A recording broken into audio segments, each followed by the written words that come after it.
não há uma certeza absoluta, não temos dados que nos comprovem exatamente quando é que se começou a produzir tapete de arrelos. Nós o que temos são indícios históricos e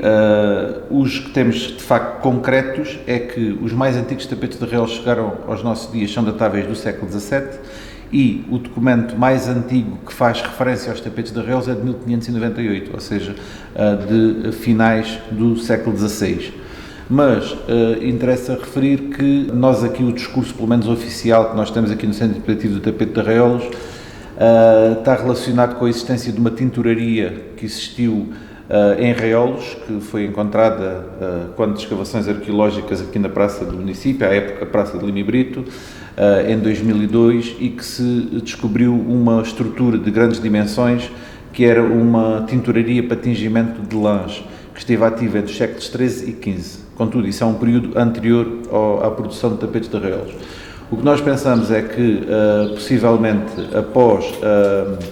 a expulsão ou conversão decretada através do Édito de 1496 de Dom Manuel I, de expulsão ou conversão das minorias religiosas existentes no nosso território, judeus e muçulmanos principalmente, alguns desses tapeteiros muçulmanos que se sabe que terão existido, que há documentação e há referências a eles na Comuna Muçulmana de Lisboa, alguns deles terão vindo para Arreolos já convertidos, já tornados cristãos novos, após 1496, e terão trazido também esta tradição de produção de tapetes, embora aqui com características e técnicas diferentes, porque o tapete de arrelos é bordado e os tapetes orientais são tapetes de nós feitos no tear.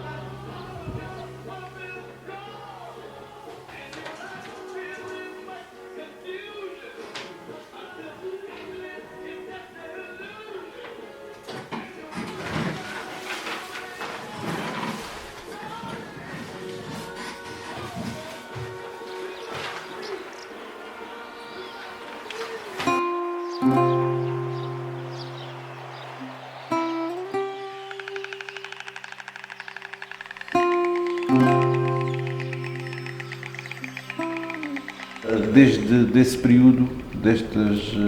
vários séculos, tem havido aqui uma produção de tapetes em arreolos contínua e é algo que se enraizou aqui nas gentes, na cultura arreolense e também na cultura alentejana, e que de facto acho que o tapete de arreolos é uma das grandes, é uma importante expressão das artes tradicionais, das artes decorativas portuguesas, mas é, dentro da cultura popular portuguesa, uma das grandes referências, porque se nós corrermos o país de ponta a ponta, dificilmente encontramos uma pessoa que não saiba o que é que são os tapetes de arreolos, não é?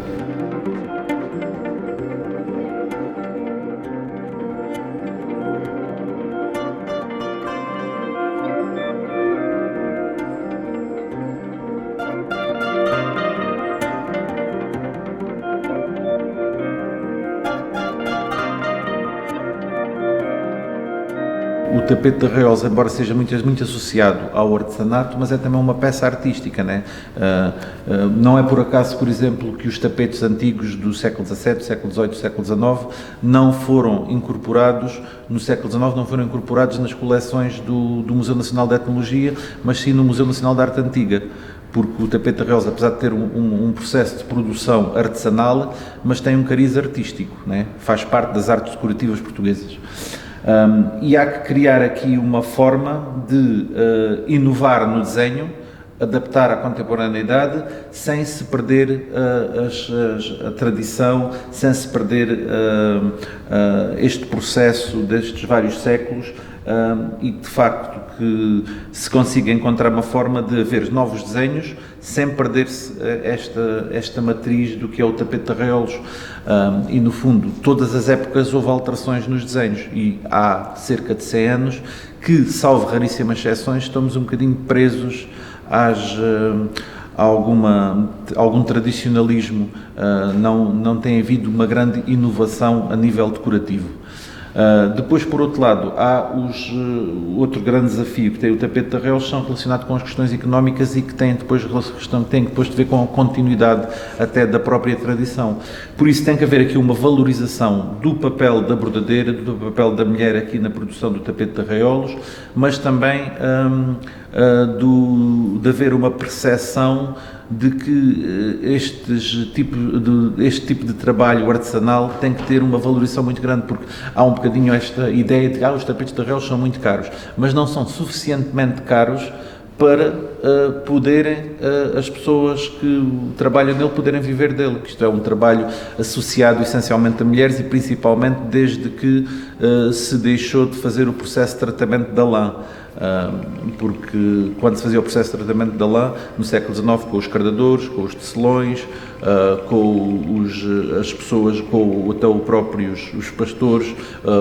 as pessoas que faziam a tosquia das ovelhas, aí havia os tintureiros, havia vários homens que também trabalhavam. Como atualmente o trabalho é essencialmente ligado já ao bordado, eu diria que 97, 98, 99% são mulheres.